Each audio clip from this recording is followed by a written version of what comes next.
But this first hour, ladies and gentlemen, even people like decorated Marine veteran Paul Craig Roberts states the United States economy is being destroyed. Why do I bring that up? Because this first hour belongs to Mr. Bob Chapman, the editor of The International Forecaster. That's the 3 W's. The International Forecaster, FORECASTER.com. Mr. Bob Chapman is the editor, founder, and should be retired, should be playing golf, should be relaxing around the patio with a mint julep, enjoying the scenery. Instead, he's out here doing over 30 radio shows a week trying to educate. And I say trying because many of you out there have still got major money in bank accounts. Many of you out there have not listen.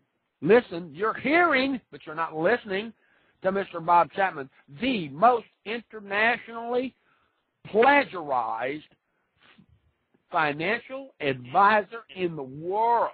This is the #1 show on 2 networks, 187 radio stations around the world, the #1 station on Blog Talk Radio. I praise Mr. Bob Chapman because he's here doing his thing, and he does it on 33 other radio stations throughout the week on other networks.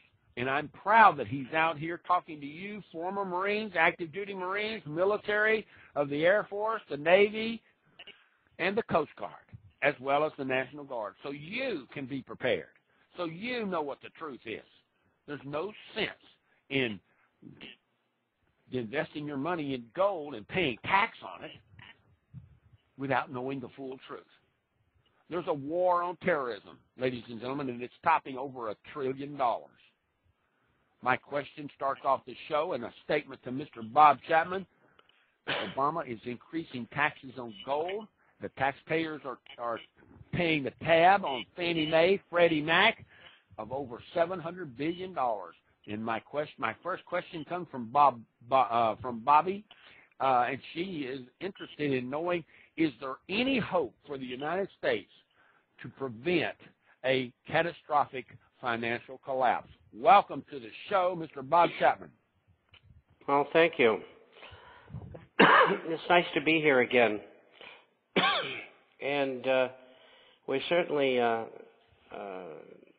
faced with a number of dilemmas, that's for sure. What was the question again? The question was from Bobby from New Zealand. She wants to know, is there any way for the United States of America, the people thereof, to forego the possible collapse of the financial system that America is so I forgot that part. That's so animated in going towards self-destruction. Well, first of all, we get one more shot through the legal system, which is the elections in November. And the most important thing is to remove the incumbents from Congress and from the Senate that are running.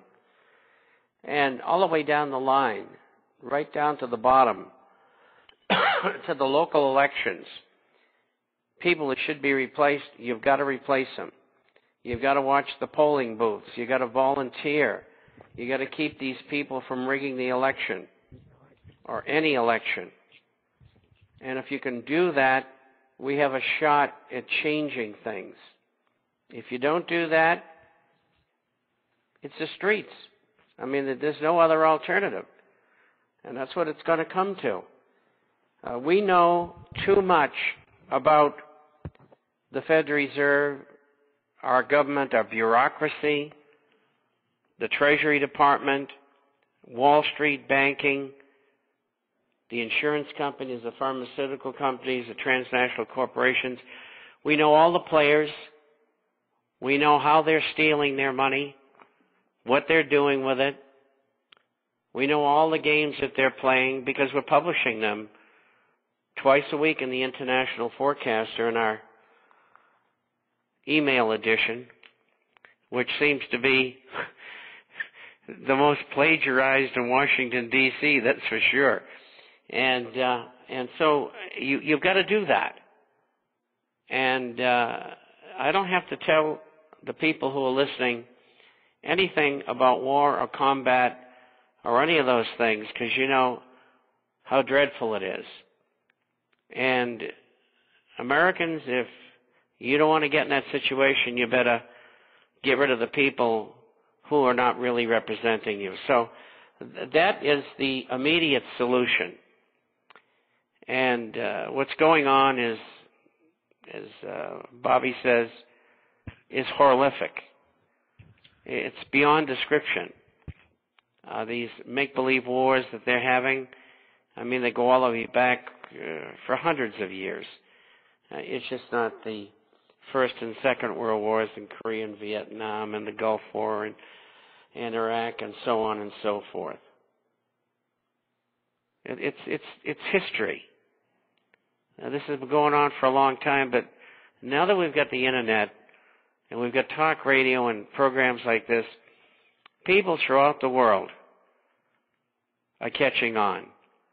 When I have somebody send me an email as another author and said, gee, I just wanted to see what was going on in Greece. I went to a monastery in northern Greece first, and I asked them if they know what's going on. They said, sure, we listen to the broadcasts and we read the International Forecaster. So we are having a tremendous effect. And don't you think we're not? We want to be able to defend our country and our way of life and our freedom. And the way to do that is through the system. But this is your last shot. They've been holding the upper hand for a long time. And we got to take it away from them. So I think that answers your question.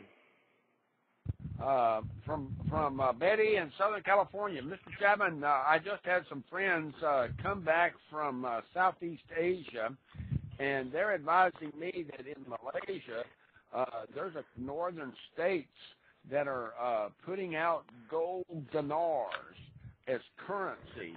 And if you don't have a gold dinar or a silver dinar, and it's not really called a dinar in silver, but they have a silver coin, you can't buy anything. Have you heard anything about that? I certainly have, and it's been in the International Forecaster. And that's going to spread as currencies continue to come under question as to the validity, et cetera, et cetera. You're going to see that happen. And I'm glad they're doing it, because most of these currencies are fiat. I mean, there's only one currency in the world that has any gold backing, and it's the euro.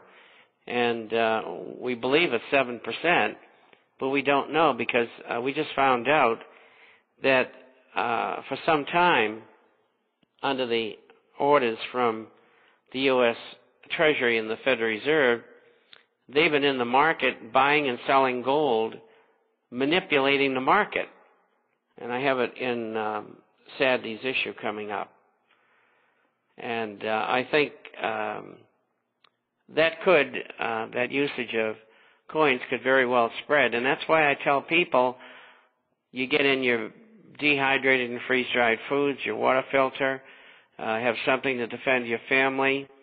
And if you have money to invest, you go to coins first. 90% junk silver coins, because everybody knows what dimes, quarters, and halves are. And they're the cheapest way to buy silver, incidentally. And then to buy gold coins in different denominations, because it gives you latitude in buying things if coins are used for that. And they may well be, for all we know.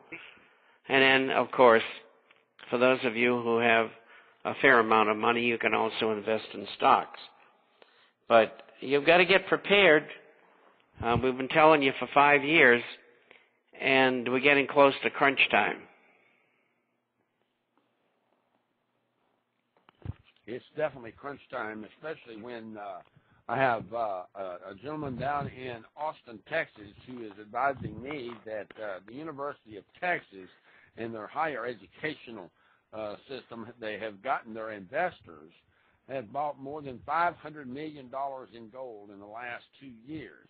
And those gold purchases represent only 3% of the University of Texas investment management company of over $22 billion. And my fear is, and my question is, Mr. Chapman, what about the rest of the investment? We're talking about they bought $500 million in gold.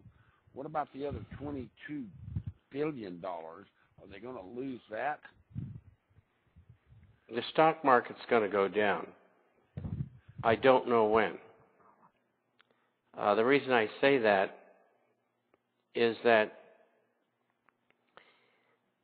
the administration, the Treasury Department, and the Federal Reserve have a choice.